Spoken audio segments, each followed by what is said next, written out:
today we're going to talk about mantras. And mantra literally means the instrument of the mind, or that which heals the mind. And it's the main healing therapy in Ayurveda for the mind. And that is because there's almost nothing more that can influence us that much as sound, on a level of the mind, on the level of the heart, the subconscious mind. And it's through music, for example, or through words, we receive information, and it influences us in that way. But also we can express our emotions, etc., mostly through sound, through words. So it's a very important and powerful aspect that we use with mantras.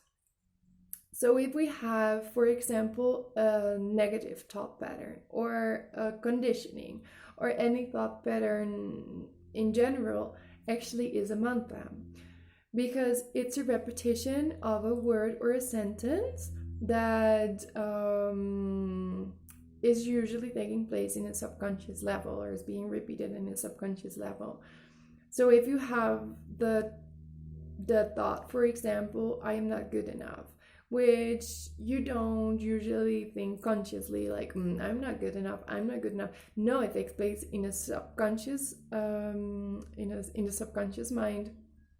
And in that way, it manifests in feelings, in that you start to believe it, that you make decisions based from that thought, which most of the time is not true. So to replace and replace this thought pattern or this programming, you can change this very easy by replacing it with a positive mantra. So it can be something of an opposite, the opposite, like I am good enough, for example, which is a very simple but effective example. But you can make your own mantra, and you can repeat it and repeat it and repeat it. The thing is, you cannot just say it 2 times and it's done. No, especially when it's taking place in a subconscious level and you want to replace it, you have to reach that level. But it's easy. So you have this mantra, you repeat it day after day, and at some point you will notice that this thought is being absorbed or is being, and that the other thought slowly fades away, and that the other one is taking its place. So this is one way to use mantra. You can also use more traditional Ayurvedic mantras, like the one that I wrote on the post,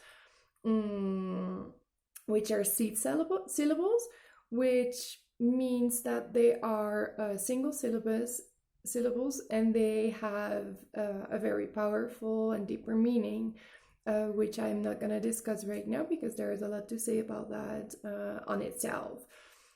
But these are some examples that help with building immunity, for example. But there is a ton of other qualities that they have, and a ton of other seed syllables with different qualities or properties that can be beneficial for you. So every person also in Ayurveda can benefit from different mantras. So a mantra that is good for me doesn't necessarily need to be good for you. So if you want to have some personal advice on that, I can definitely give that to you. Another way to use mantras is to get into meditation, because it can be quite difficult to jump into a state of meditation where there is no thoughts, where there is no mind, and just silence, because the nature of the mind is that it thinks. So that thoughts pop up and they pop up and they pop up. It's just like a process that keeps on going. So if you sit down and you repeat a mantra over and over again, there is no place for thoughts. So in this way, by repeating the mantras, you can easily get into a state of meditation.